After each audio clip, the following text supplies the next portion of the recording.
listening to the Balancing Act podcast. Here's your hosts, Jamie Wonko and Joe Vitale.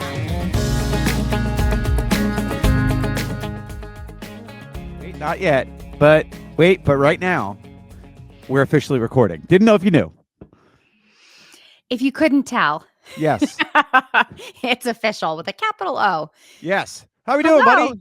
Hey, welcome to the Balancing Act podcast. I am Jamie Wonko here with Joseph Vitale. Hello, Mr. Vitale.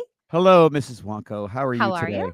Or as my daughter likes to call you, my queen. I mean, oh my God, my heart. I can't. Yes, we have to say it. I don't know. And again, she probably doesn't listen to the podcast, or she probably listens to me talking on times 16, so she can blow right through it and hear you talk. So girl, I love that girl. I love her so much. I know. I would have gone to So, I'm sure many of you, do the after school shuffle, the truffle shuffle, after school shuffle. That we do, and so it was like, oh, can you and what? So I was going to pick up Mr. Vitale's kids today, and I would have been so happy to do it. And then he had a schedule change, so he didn't need me, but then he had to, break the hearts of his children. I would like to think that Joey was as brokenhearted as Sophia. Just let me have that. Yeah, of course he was. Of course. He's just not as demonstrative. He's not as expressive. You mean go with the flow, Joe? Absolutely. I mean, come on. Laissez-faire Joe. That's it. I mean, he is that's yes. Legitimately. For I don't know where he gets it from. That's the conundrum. So listen, we're gonna be talking about some big stuff, but it's time to make a big announcement. Wait a minute, wait. Are we drum rolling? I can't For real? do my R's. I can't right do now? This. Yes, we're doing it right now. Oh, okay. Let's do it. Wait, are we really doing it? Wait. Was that suspense? Are we Ryan Seacresting this, or are we do? I think we should jump right into it. I think we should tell people. Dive in. Let's do it. So over the last couple, months. We've had a number of conversations with about our show, and with each other. Yeah. The Lord. So, starting in February, with our first episode of February, we are going to be hosted on a network called It's Human Content. They have a number of different shows. Our friend who was on the show, Educator Andrea, that's what her show is on.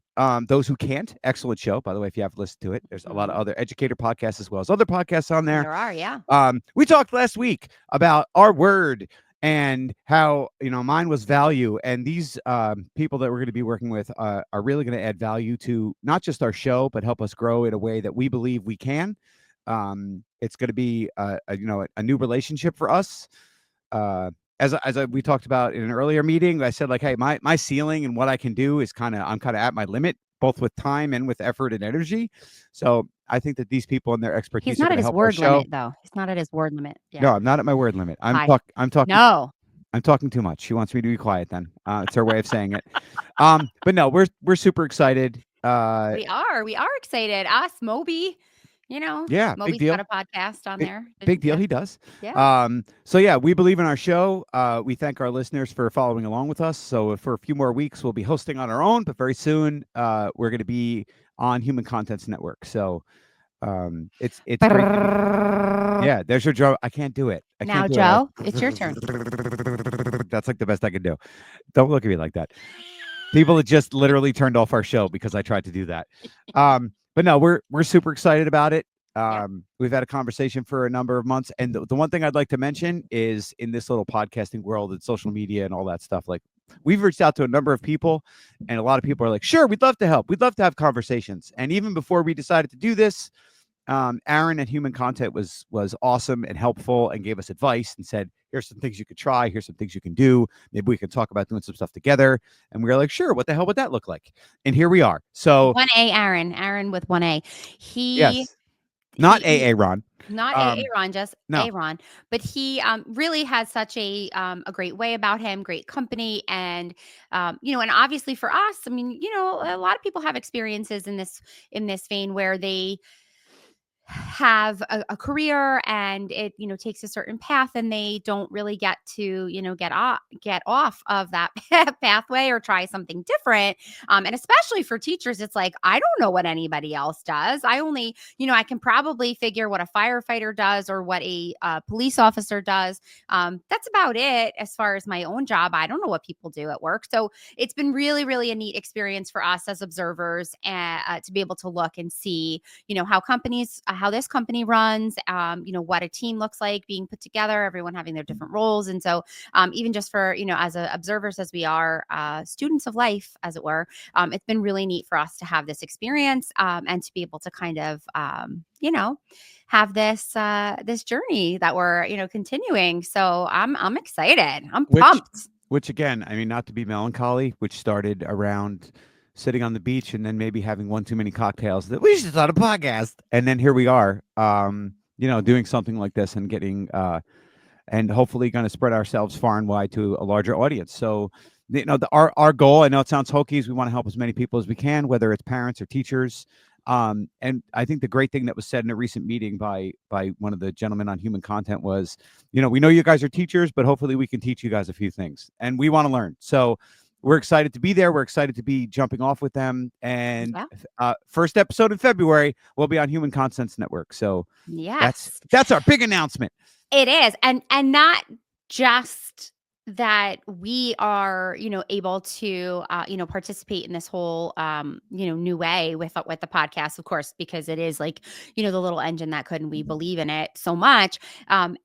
But not us just teaching or, having things to share with others, but the amount that we have been able to soak up and soak in and learn from all of the different people that we've been able to talk to over the last year has been, really just for both of us has been so fulfilling and we just want to keep it going and of course to everyone that's been with us since we've started we can't wait to continue on tell your friends tell all your friends.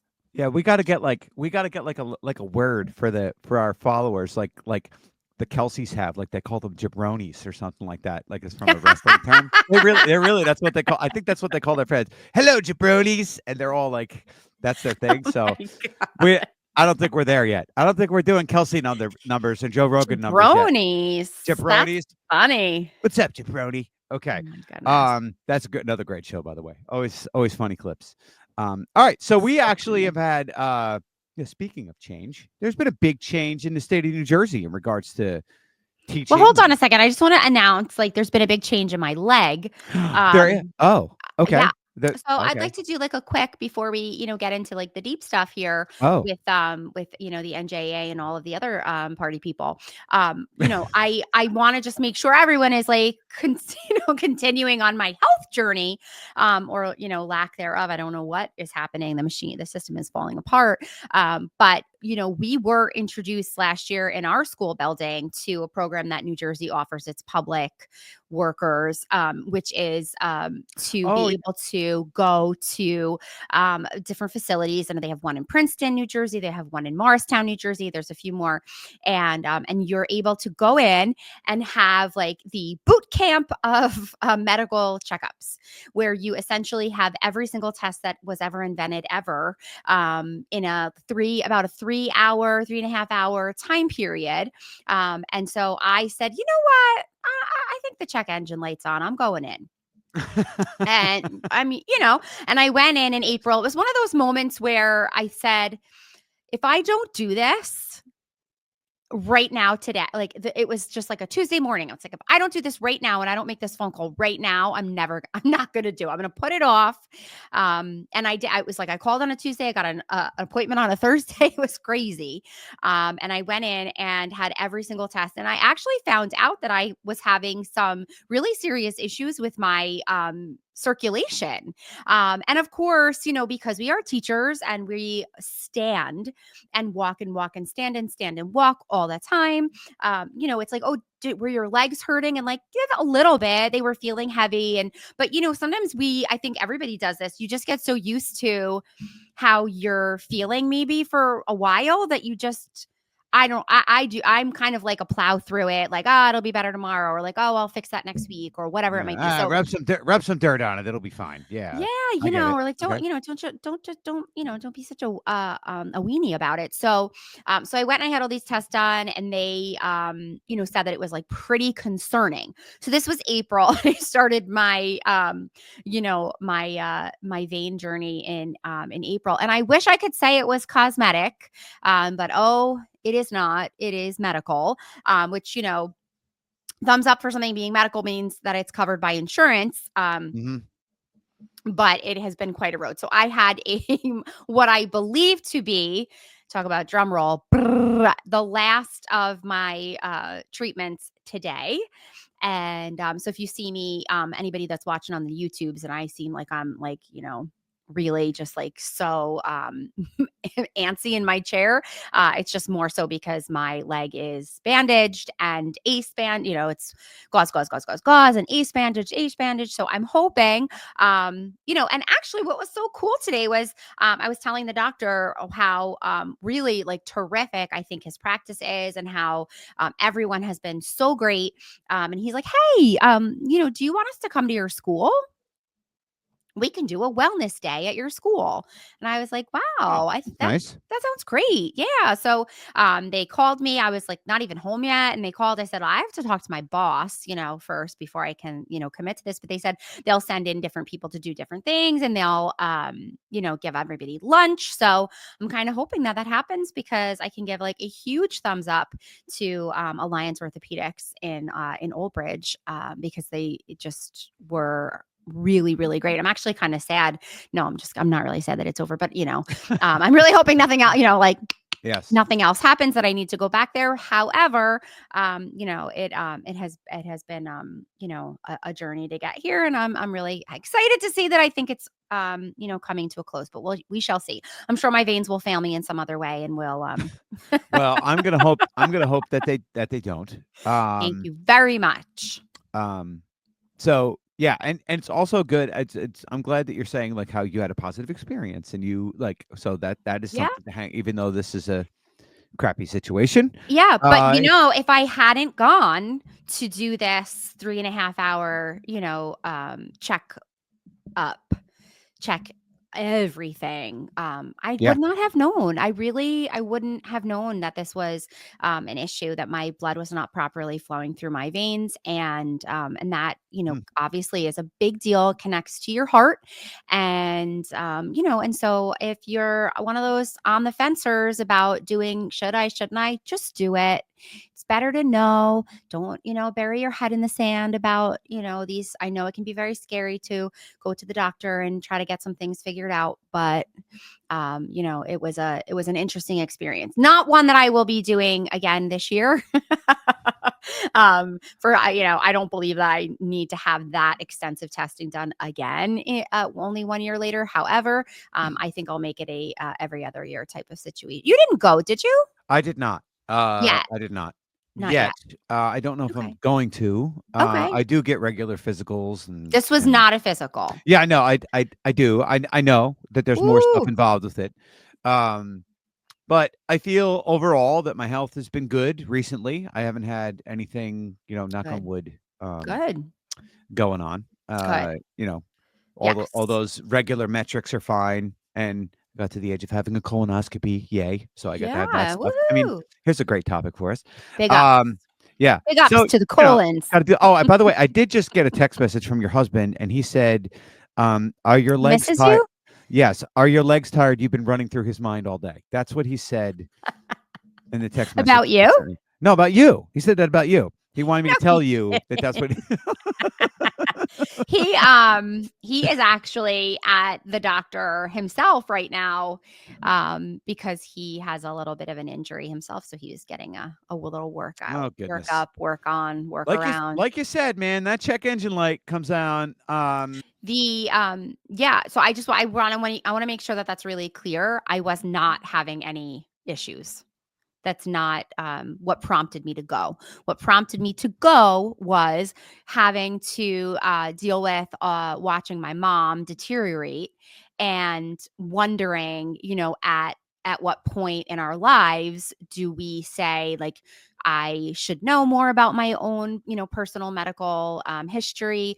Do I go for unnecessary tests? What is necessary? I mean, I've been to a cardiologist before. I've had a stress test before, and so this was a stress test, blood work, an EKG, an echocardiogram. This was an ultrasound of the heart and your carotid artery. I mean, it is the most amount of, and then ultrasounds of the legs. And that is how I found out about my, my Got vein. it. That's not something that my or any GP that I've ever heard of would do in a checkup.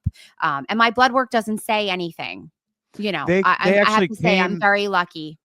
They came to our school and they talked about. I remember them coming to our They came school, to our and school. Yeah. I They was came to our school also to do an after school special to say, this is something that's offered to state employees, teachers, firemen, police officers. And exactly.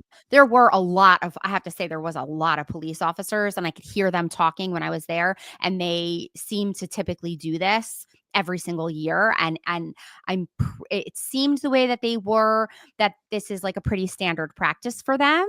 Okay.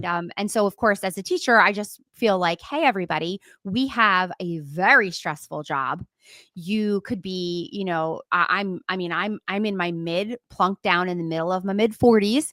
And so I've had different types of testing. I have a GP. I go to the doctor. I see my GP, once a year. I have all my blood work done.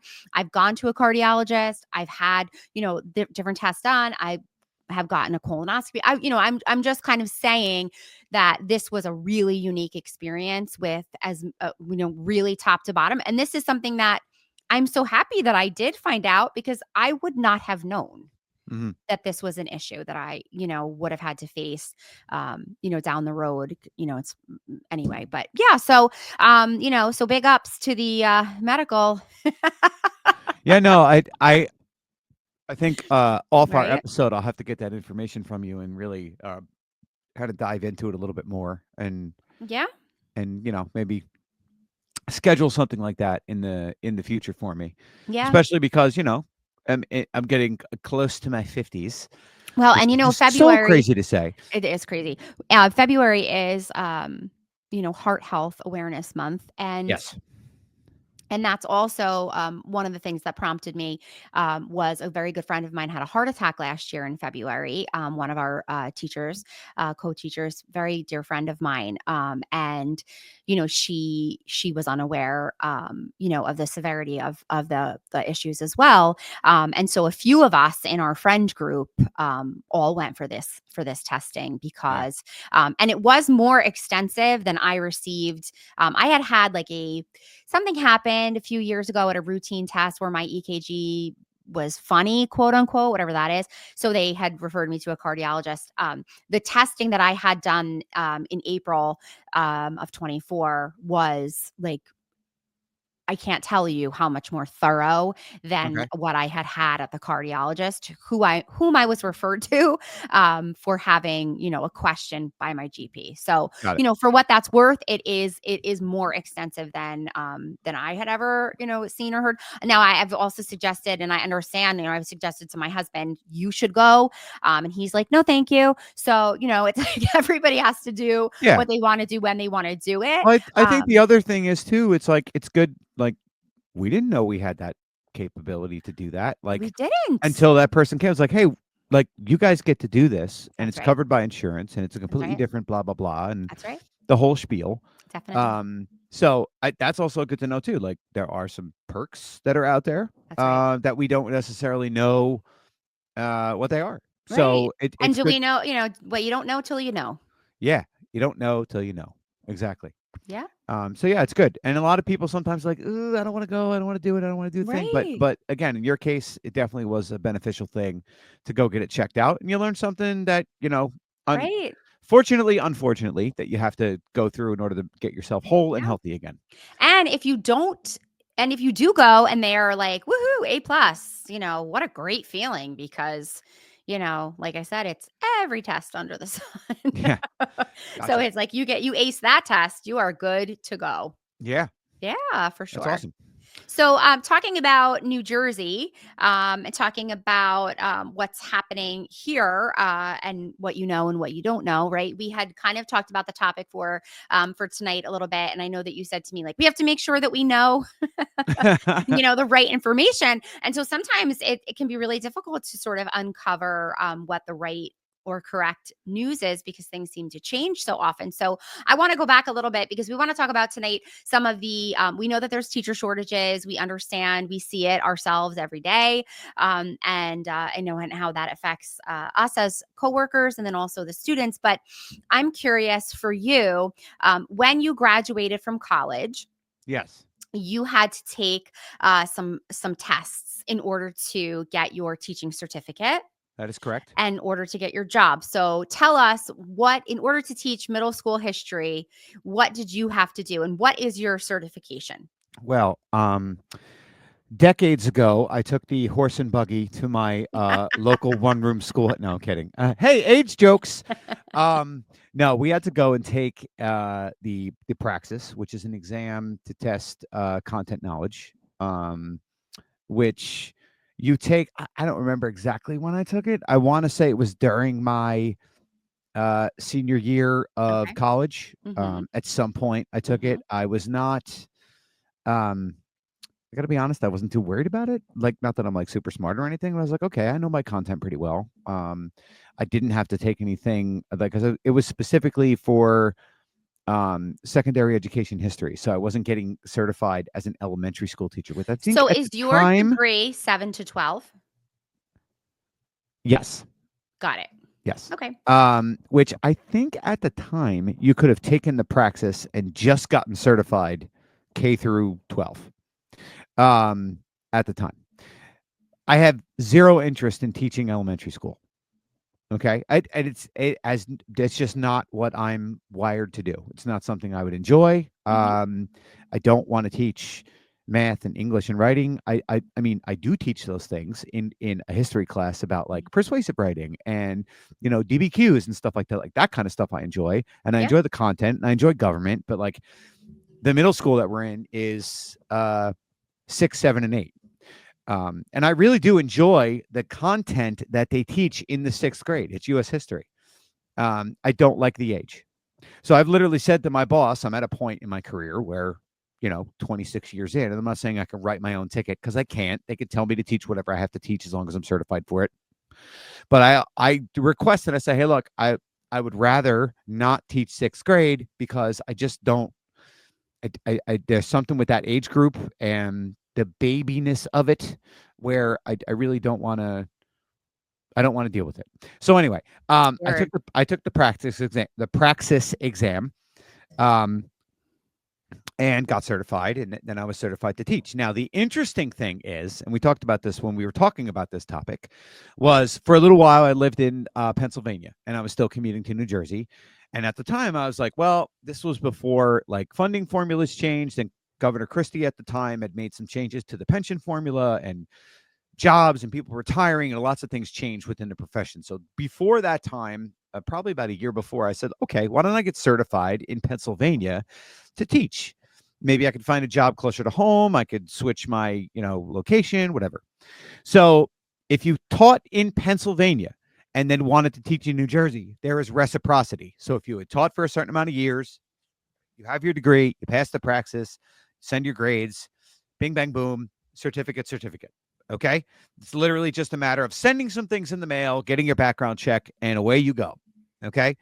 To do the opposite, to go from New Jersey to teach in Pennsylvania, I basically had to go through the whole process again. I had to send in all my paperwork, get a background check, get fingerprinted, do all that stuff. But I also had to retake the Praxis.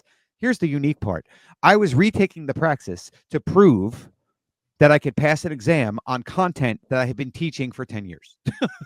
So to me, that would have also been a deterrent. Like, well, why do I want to do this? Like, I already have a job. Like, what do I really want to Right. do this for? But at the Yeah. time you were commuting, how Yeah. far?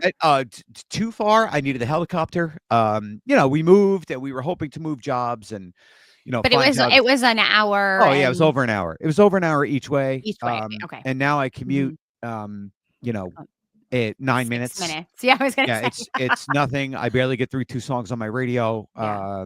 and I'm good to go. So, but at the time it was worth considering, but you didn't, Yeah. but you didn't do it. No, I did do it. Oh, you did? I did. Yeah, I did. I went to a high school on a Saturday morning and Oh, sat, in yeah. my What was the mid 30s with college students. What was the reason that you didn't find a job there? No, because again, I got my certification to teach in Pennsylvania, but there's two reasons. Number one, we're much better paid in New Jersey Right. than we are in Pennsylvania. That's number one. Number Right. two, Right. I'm good at what I do. Okay. At the same time, you could hire me. Humble brag, in- humble brag, humble brag, humble brag. I mean, Sorry. you could hire Humble brag. me at 10 years experience in a district in Pennsylvania and have to pay me that. Or you can hire the new kid that just graduated from college and pay them less money and have them work up the pay scale. So it's depending on what you're looking for. But a lot of districts, in order to be more cost saving, would hire a new person so they don't have to hire a more seasoned teacher and then pay them a larger salary. So Yeah, my salary was also a deterrent to other districts wanting to hire me, even in New Jersey. Like, Yeah. like I would apply at different places and they're like, well, yeah. you guys make a lot get more it. money than we do. We can't pay you on that scale. Like, Sure. I interviewed. I tried to find a couple teaching jobs and administrative jobs too, because I had my certification in administration and supervision, and it just didn't pan out. Yeah. So yeah, Interesting. that's Yeah. kinda No, where I mean, and this is what you're talking a good like 15 years ago. and Yeah, there wasn't a roughly. teacher shortage then either. So, the jobs were not, it's not the same as if you tried to do it right now. Correct. Yeah. It was a Which different time. which leads us to our conversation, right? Yeah. So in the- I know you want to Go ahead. know my path to my, Oh, actually, yes, I do. I'm sorry. I've never wanted anything more.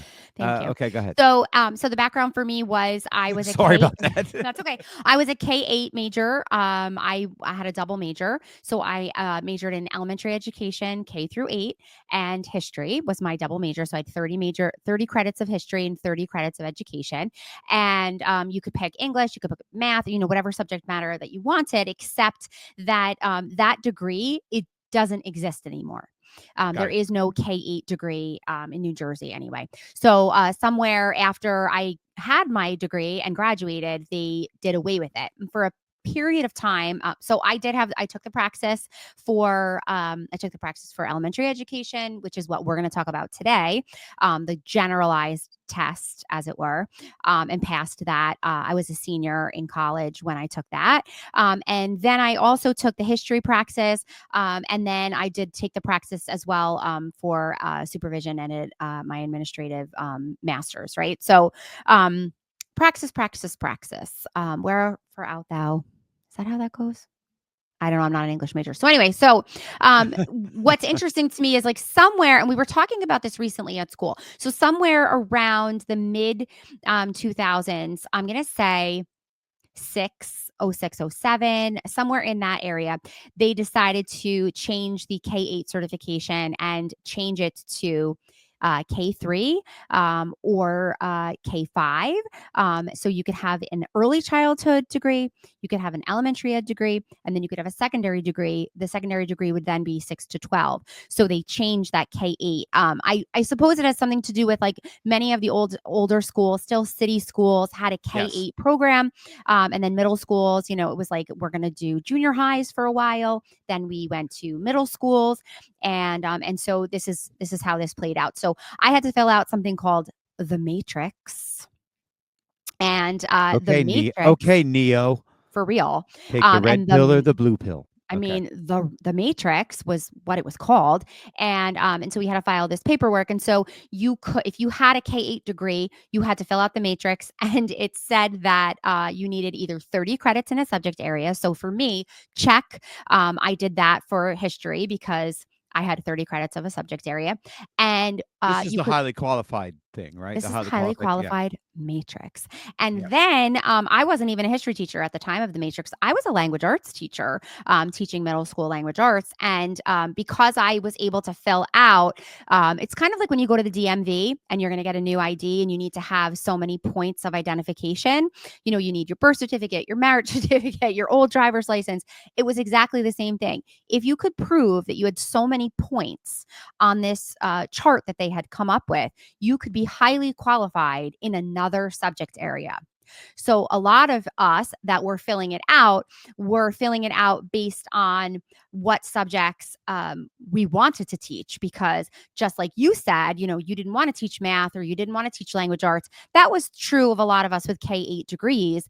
We picked a subject area, not 4 or 5 or 6, right? Who wants to do all of that? But I and I was discouraged at the time from filling out the matrix for history because I didn't teach history. And I remember feeling convicted. It was like no one was, even the secretary of the school at the time was like, stared at me and stared at my paper like, I don't know why and it was like, I went to college and have 30 degrees, 30 credits in this subject area. I'm filling this paperwork out. And at the time I was only teaching like 5 or 6 years. And I'm just thinking like, I don't know what's going to happen 20 plus years from now. 100%. I am so happy that I did, because if I hadn't, it would have been, pretty impossible for me to teach what I'm teaching now. So, or much more difficult, than it was. So yeah, so I'm highly qualified in the matrix for language arts, K-8, as well as, so all elementary school K-8, no matter what it is that I wanted to do. And then also social studies and English, Okay. which is how, I have this mixed bag. And there's people who have all sorts of stories like this. So from my familiarity of the situation of what's happening right now, the elimination or the praxis that's being eliminated is the general knowledge test. Now, the one that I recall taking was, this sort of sprinkling of general information, general subject area, a little bit of math, a little bit of science. I can remember very distinctly a question about photosynthesis and also math, lots of math. I remember this because I forgot my calculator. To be honest with you, I don't know that I thought that you could have a calculator. And of course, this is at a time when we were taking tests in booklets with paper, right? And pencil. And I still passed without my calculator, which I don't math. So Me neither. Right. I don't math. So I when I went in and I took it really early, like September of my senior year. And I remember registering for it and kind of going, you know what, let me take it really early. So in case I don't pass, I'll have plenty of time. I won't be in a panic mode situation. And so it was just kind of one of those, like, I'm just going to do this and we'll see what happens. And I passed and I was like, woohoo. And probably because I wasn't worried about it, it also really helped me to pass. But I do remember not having a calculator and still being able to do the computations that were necessary. And like I said, I don't math. So I was able to do that. And then reading passages, stories, and there were history, there was a little bit of everything, right? That seems to be the test that they're eliminating. Or is it a newer version of, because I've read like, oh, it's a basic skills test, or in doing a little bit of research. Yeah. Okay. This is a recent article that I'm looking at here that this basically it was signed back in June. It flew through the legislature. It got to Murphy's desk and he signed it immediately, putting it into a law effective January 1st. The argument is, I think there were 3 Republicans that voted against it. I'm not trying to talk politics here for a second. I don't know what their reasoning why or what the reason is behind it. But the reasoning that they're giving in the article is that that the test itself, after you have done student teaching, taking your classes, taking a praxis on content, not general skills, content. Okay. Let me just actually get to it. But if you're a teacher that's teaching, if you're teaching K-5, you wouldn't need content. You wouldn't take a content praxis, right? Correct. She explained that for teachers to receive certification in New Jersey, this was what is the woman's name? Dawn Fantasia, a Republican from Sussex, who actually supported the bill. My largest concern was the extra expense for teachers just starting out and for taking a test that actually is much easier than the current state test you already have to take.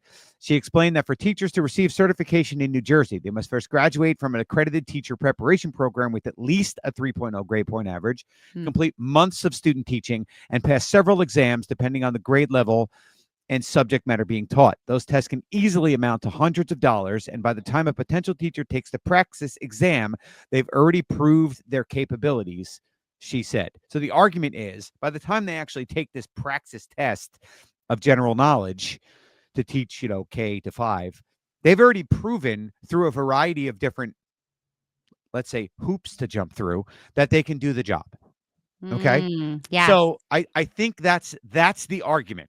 Okay. Now, there's a lot of people on social media. Elon Musk is one of them, who's saying like, "Oh, teachers in New Jersey don't know how to read, or don't need to know how to read." And like, no, that's not it. It's not it.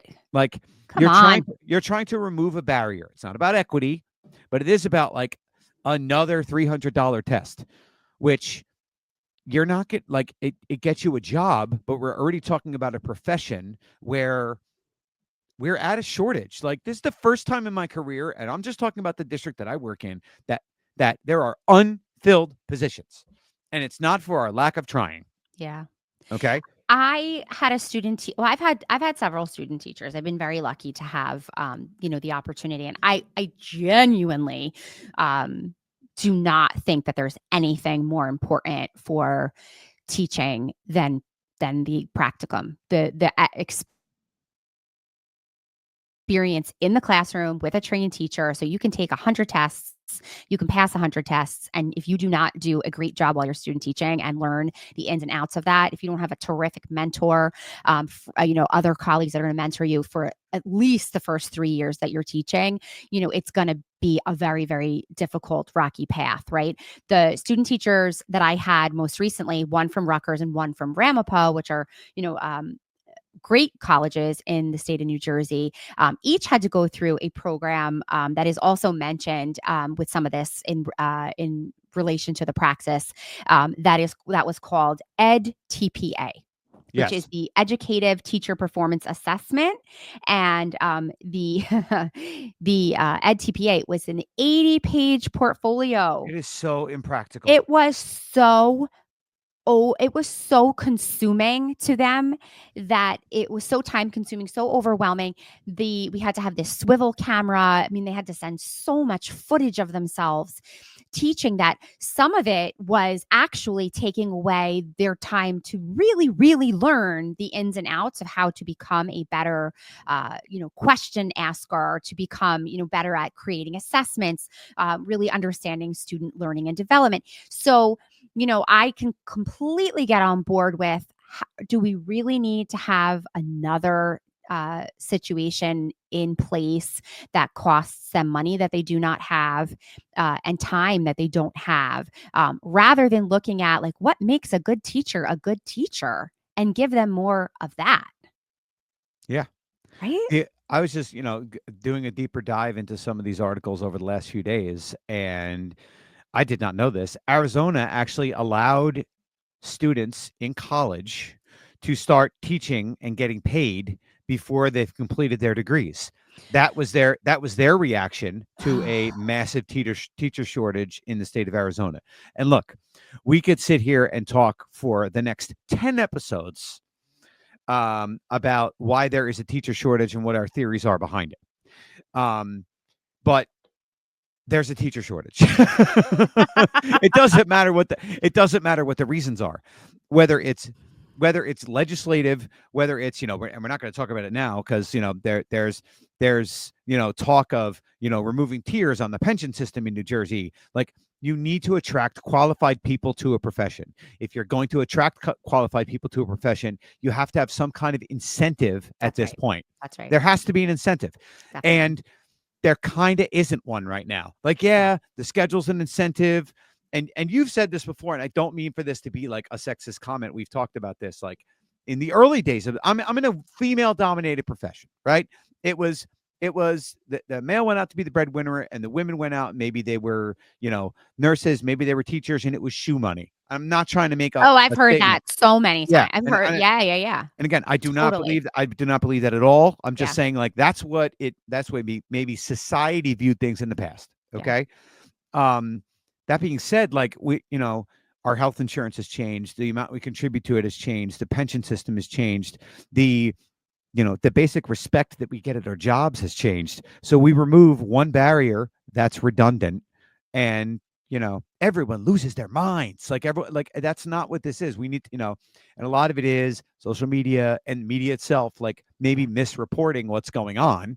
That it's important to, like, look in the underlying issue. Like, there are communities that are going without right now, and even some of the applicants that we are getting are not, like, the best qualified applicants for these jobs, Right. Yeah. which is sad. That's not the environment I want my kids to be in.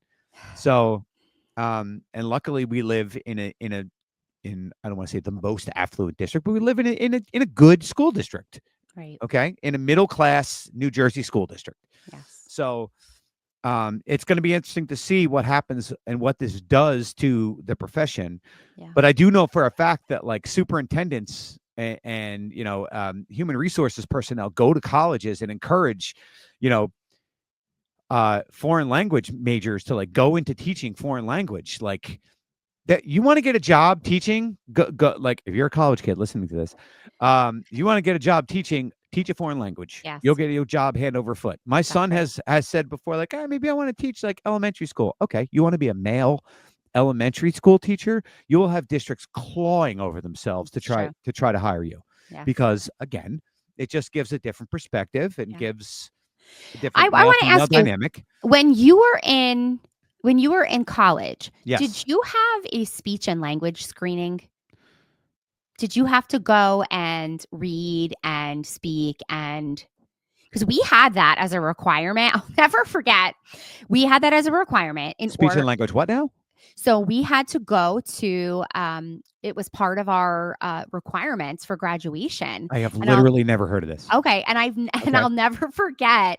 There were these twins that, and they were identical, that I had several classes with throughout my undergraduate experience. Really nice, and they were like thick as thieves. They were, and they had like really like just this sort of like they had these this way of speaking rasp. Either way, I remember they both failed the speech and language screening. They weren't they were told that as elementary education teachers that it would be too difficult for the students to understand or like to process like the way in which they spoke, and they needed to go for articulation and it was a thing. No, please, if you're not watching on YouTube, like, I gave like a, you've got to be kidding me. What? Right. I mean, like, unless I'm misremembering. what you talking about? What you talking about, Wonko? What you talking about, Wonko? I wonder. I'm gonna have to. I'm gonna have to please clip this understand, and it's say just like, because, hey, like, did anybody else remember this from school? Yeah, because not one. Wow. Like, not mentioned, not talked about, nothing to do. Okay. Like, Yes, nope. I remember going to take it and having, being nervous and oh my goodness, and you having to pass it. You had to pass. It was a requirement. If you didn't pass, you had to do it again. And then they actually had like ways for you to improve your no. Oh, okay. All right. Well, I mean, I'd want to go in like Joe Pesci and My Cousin Vinny and be like, the two youths, they were teaching history. Like, hey, forget about it. Oh my goodness, that's funny. Oh, George Washington and the cherry tree. What believes that? Garbage. Gabagool. Okay. Civics. Anyway. So we'll keep you informed, abreast of all of the ups and the downs and the ins and the outs here in our great state as far as that. We're early January here, and it just went into effect, and like I knew I like it was probably news that it was signed in June, but it was like, like I don't even remember it. Plus, like, it's June. It gets buried, like I'm going to the beach. I can't listen to anything. I see sunlight and warm weather. So we'll definitely keep an eye on it and see what happens. And also, we're definitely going to continue the conversation. I don't, we don't make those high level decisions, but we're on the front lines, right? What could, maybe that's a future episode for us. Like what could change and add value to our profession where more people are going to want to go into the job. Because yes, I'm not going to say all the cliche things. They're in it for the income, the outcome, not the income and all that nonsense. But like, you still have to make sure that everybody is able to, not that we're not making a living wage, but like we've talked about before, we've mentioned this. We have a lot of young people that work in our building.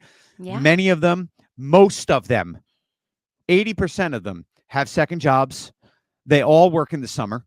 They all do curriculum work at a summer camp. They got a bunch of guys that do like valet parking. Oh yeah, valet park. Yeah. Mm-hmm. Yeah. They work at restaurants, or they do food running, or they're tutoring, or I do curriculum work. Like everybody's doing something in order to quote unquote make ends meet. And a lot of these kids, I say that word lovingly, like they're living at home with mom and dad.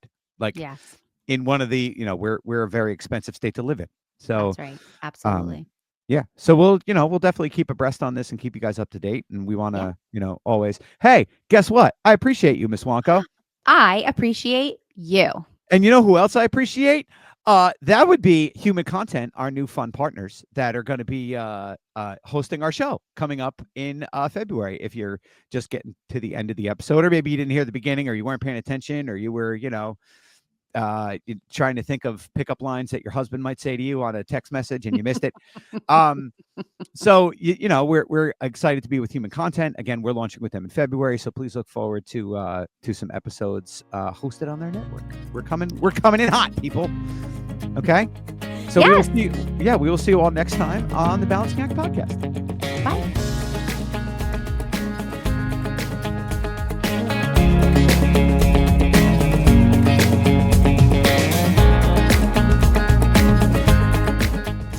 Look for the Balancing Act podcast every week on your favorite podcast platform. New episodes drop every Tuesday. Thank you for being a part of our audience. We appreciate you.